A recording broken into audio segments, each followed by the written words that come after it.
तो आज हम बनाएंगे ये मज़ेदार और क्रिस्पी सा स्नैक जो कि बहुत ही सिंपल सी चीज़ों के साथ तैयार हो जाता है। रेसिपी भी बहुत ही आसान है, बस आपने कुछ टिप्स को फॉलो करना है ताकि फर्स्ट टाइम में ही आपकी रेसिपी बिल्कुल परफेक्ट बने। तो इसलिए वीडियो को ध्यान से देखिएगा। चलिए बिना टाइम वेस्ट किए रेसिपी स्टार्ट करते हैं। अस्सलाम वालेकुम, मैं हूँ Sadia Uzair. Welcome back to Sadia Uzair's kitchen. तो इसी के साथ साथ चैनल को सब्सक्राइब और इस वीडियो को लाइक शेयर भी ज़रूर कर दीजिएगा। बिस्मिल्लाहिर्रहमानिर्रहीम। तो इस स्नैक को बनाने के लिए यहाँ पर हम 1 कप साबूदाना लेंगे। जिस भी साइज़ का साबूदाना आपको ईज़िली अवेलेबल हो आप ले सकते हैं। अगर आपके पास मेजरिंग कप नहीं है तो आप नापने के लिए किसी भी दूसरे कप या बाउल का इस्तेमाल भी कर सकते हैं। लेकिन ये रेसिपी ख़राब ना हो तो इसके लिए सही मेजरमेंट बहुत ज़रूरी है। इसलिए आप सारी चीज़ों की मेजरमेंट के लिए एक ही कप या एक ही बाउल का इस्तेमाल करें। अब इसको हम इस तरह से हाथ से हल्का-हल्का सा मसल कर 3 से 4 मर्तबा खुले पानी के नीचे धोएँगे, ताकि इसमें जितना भी एक्स्ट्रा स्टार्च है वो निकल जाए। इसको यहाँ पर मैंने 3 से 4 मर्तबा खुले पानी से धो लिया है और सारा पानी इसमें से निकाल दिया है। अब हमें साबूदाने को भिगोना है और इसको भिगोने में कम से कम 5 से 6 घंटे लगते हैं, और कितने पानी में भिगोना है ये भी बहुत इम्पोर्टेंट है।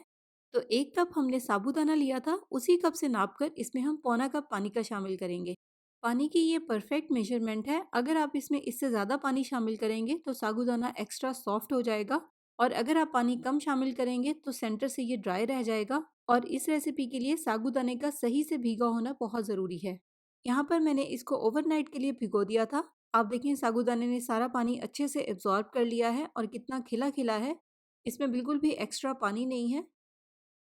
और अगर हम इसको इस तरह से मैश करके देखें तो ये अंदर तक बहुत अच्छे से सॉफ्ट भी हो गया है, सेंटर से ड्राई नहीं है। इसके बाद यहाँ पर मैंने एक बड़े साइज़ का आलू बॉयल कर लिया है। बॉयल करते हुए आपने इस बात का ख़्याल करना है कि आलू बिल्कुल भी ओवर बॉयल ना हो। ओवर बॉयल होने की वजह से आलू एक्स्ट्रा सॉफ्ट हो जाएगा, उसमें पानी भर जाएगा और उस वजह से स्नैक का जो मिक्सचर है वो भी ज़्यादा सॉफ्ट हो जाएगा और फिर स्नैक हमारा सही नहीं बनेगा।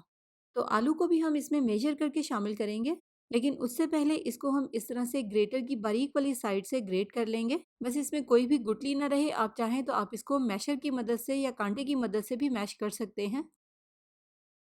तो ग्रेट किए हुए आलू को हम उसी मेजरमेंट वाले कप में डालेंगे जिससे हमने पानी और साबूदाना मेजर किया था। लेकिन कप को आपने बहुत ज़्यादा प्रेस करके फिल नहीं करना।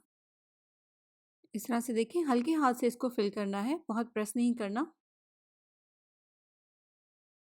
और अब ये 1 कप उबला हुआ आलू इस तरह से हम डाल देंगे साबूदाने में, और साथ ही इसमें शामिल करेंगे आधा चाय का चम्मच कश्मीरी मिर्च का पाउडर। ये सिर्फ हम कलर के लिए ऐड करेंगे, अगर आप नहीं ऐड करना चाहते तो आप मत ऐड करें।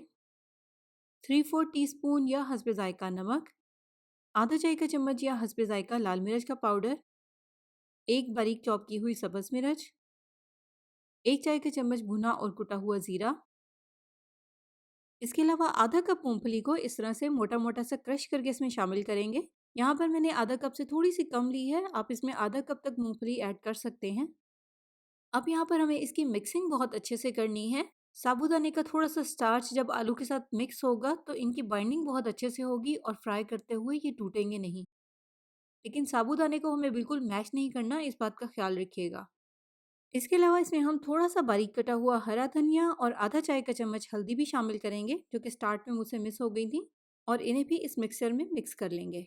यहाँ पर आप मिक्सचर में एक बात नोटिस कर रहे होंगे कि ये कितना ड्राई है, इसमें एक्स्ट्रा पानी नहीं है, ये बिल्कुल भी सॉगी नहीं है। इसको इसी तरह का होना चाहिए। अगर ये इससे थोड़ा-सा भी सॉफ्ट होगा या इसमें थोड़ा-सा मॉइस्चर ज़्यादा होगा, तो फ्राई करते हुए ये बिल्कुल ख़राब हो जाएँगे, ये ऑयल में जाकर फटने लगेंगे या टूटने लगेंगे। इस साबूदाना वड़ा को बनाते हुए आपने वो सारी टिप्स फॉलो करनी है जो भी इस वीडियो में मैंने आपके साथ शेयर की हैं। देखें, हाथ में इस तरह से थोड़ा-सा मिक्सर लेकर अच्छे से इसकी बाइंडिंग करेंगे। इसको बाइंड करना बहुत ज़रूरी है। टाइट सी इसकी बॉल बनाएँगे और हाथ से इसको अच्छे से प्रेस करके शेप देंगे। इसको हमें बहुत ज़्यादा थिक नहीं रखना, इस तरह से मीडियम सी थिकनेस रखेंगे। और फ्राई करने के लिए इनको हम थोड़े से तेज़ गरम ऑयल में शामिल करेंगे। हल्के गरम ऑयल में अगर इनको शामिल करेंगे तो ये टूट भी सकते हैं। और इनको फ्राई करने के लिए फ्लेम को इसके नीचे मीडियम रखेंगे। इनमें हमें अभी चम्मच भी नहीं चलाना जब तक कि ये ऑयल की सरफेस पर ना आ जाएं। एक साइड पर जब हल्का सा गोल्डन कलर आ जाएगा और ये ऑयल की सरफेस पर आ जाएंगे, फिर इनकी साइड को हम चेंज करेंगे। इसके बाद जैसे ही आपको लगे कि ये सेंटर से फूलने लगे हैं, तो इस तरह से एक वुडन स्टिक की मदद से सेंटर में होल कर देंगे, क्योंकि इस पॉइंट पर इनमें स्टीम या एयर प्रेशर बन रहा है, जिसकी वजह से ये टूट सकते हैं या फट भी सकते हैं। इस तरह से होल कर देंगे तो एक्स्ट्रा स्टीम को बाहर निकलने के लिए स्पेस मिल जाएगी। और लीजिए, फ्राई होने के बाद इनके ऊपर कितना ज़बरदस्त सा गोल्डन सा कलर आ गया है, ऊपर से बहुत ही क्रिस्पी हो गए हैं। देखिए कितना ज़बरदस्त और क्रिस्पी क्रिस्पी साबूदाना वड़ा या साबूदाने का स्नैक तैयार हुआ है।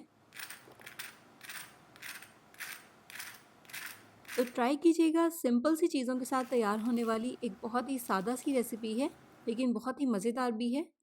इस साबूदाना वड़ा को हम सर्व करेंगे ग्रीन चटनी के साथ। इस चटनी की वीडियो का लिंक आपको डिस्क्रिप्शन बॉक्स में और वीडियो के लास्ट में मिल जाएगा। इसको बनाकर आप स्टोर भी कर सकते हैं।